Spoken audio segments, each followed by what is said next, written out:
जिंदगी concept clear है। नौकरी एक ही करनी थी, वो मिली नहीं। उसके बाद नौकरी करनी ही नहीं थी सर। मैं किसी की नौकरी कर ही नहीं सकता सर, किसी की। वो तो हमने अपनी अम्मा का नहीं सुना।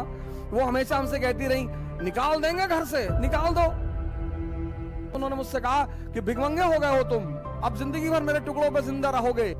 सर माँ बाप की मोहब्बत महान तो होती है सर, कभी कभी उनकी नफरत बड़ी फायदेमंद होती है सर। लेकिन संघर्ष डरने की चीज नहीं है सर, संघर्ष मजा लेने की चीज है सर। कोई नहीं है, कोई किसी को फोन मिलाओगे काट देगा। जो संघर्ष से डर गया वो मर गया।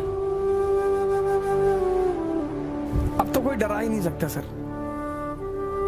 हर रंग हर रूप जीवन का देखा है सर, हर मौसम देखा है।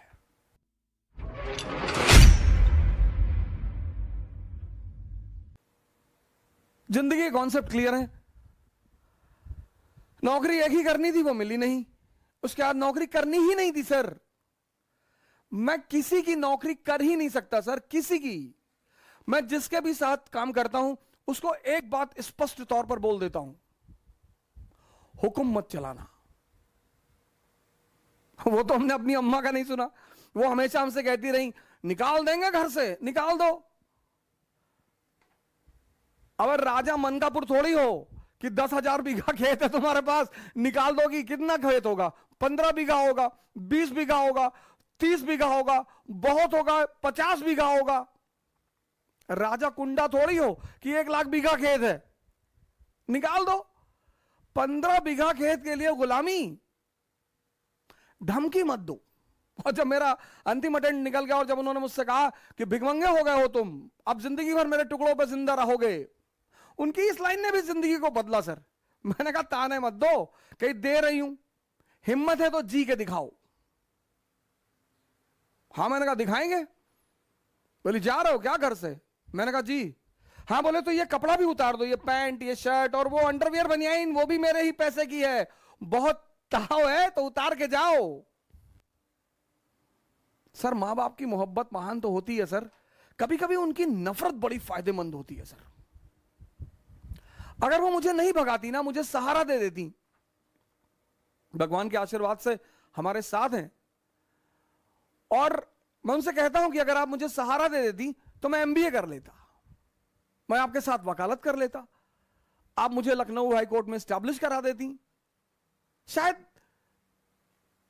मैं भी एक आम इंसान की तरह ही रह जाता। लेकिन उनका वो भगाना, वो वरदान बन गया सर।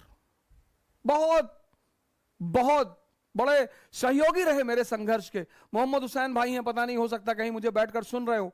किसी जमाने में विमर्श नाम की इलाहाबाद में कोचिंग चलाते थे सर। वो मुझे पढ़ाने के बदले में सिर्फ खाना खिलाते थे, पैसे भी देते थे, कभी कभी मूड करता था तो पैसे भी देते थे और बड़ी मदद करते थे। और मैं उनके साथ मनमोहन चौराहे पे मस्जिद है, मैं वहीं पे उनके साथ कभी कभी रहता था। अटाला ले जाते थे कबाब और रोटी खिलाने के लिए सर। वो मेरे संघर्ष के बड़े महत्वपूर्ण साथी हैं सर। इंसर्च एकेडमी चलती थी, कुंदन राय भाई हमारे, पता नहीं हो सकता शायद हमें कहीं सुन रहे हो, उन्होंने बड़ी मदद की सर। सबसे अहम आदमी जो रहा, जिसका नाम मैं लेना चाहूंगा, वह है सुरेश सिंह।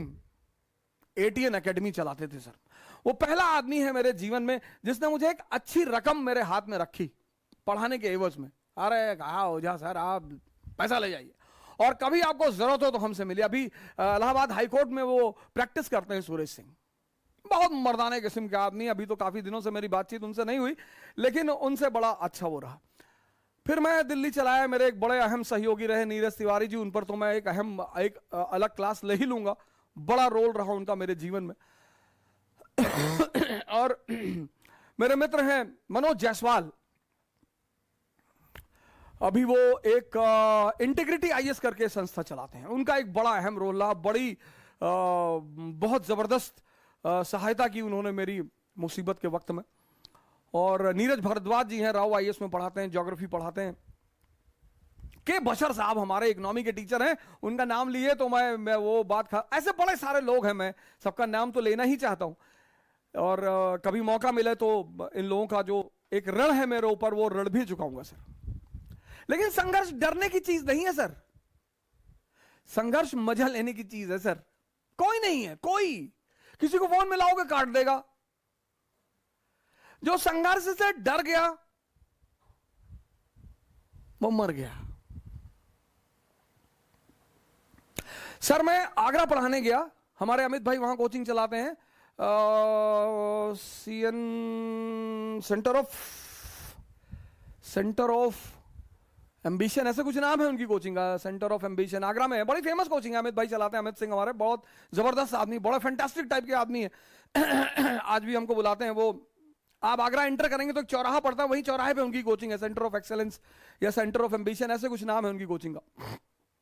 तो मैं उनके यहां पढ़ाने गया, क्लास लेने गया, तो सर मेरे जो कपड़े थे पढ़ाने वाले वो गीले थे, पैसा था नहीं जेब में, और कॉल आ गई कि भाई आपको वहां आके पढ़ाना है। मैंने कहा यार वहां पढ़ा देंगे तो 10-20-25 हजार रुपए मिल जाएंगे। तो सर नीरज तिवारी ने क्या किया, वो जो मेरे कपड़े गीले थे वो बंदा, हम यहां से आए सराय काले खां, और सराय काले खां से हमने बस पकड़ी और हमें आगरा जाना था। तो वो रास्ते भर वो मेरी शर्ट को बाहर ऐसे लटकाए रहा कि हवा चलेगी तो सूख जाएगी।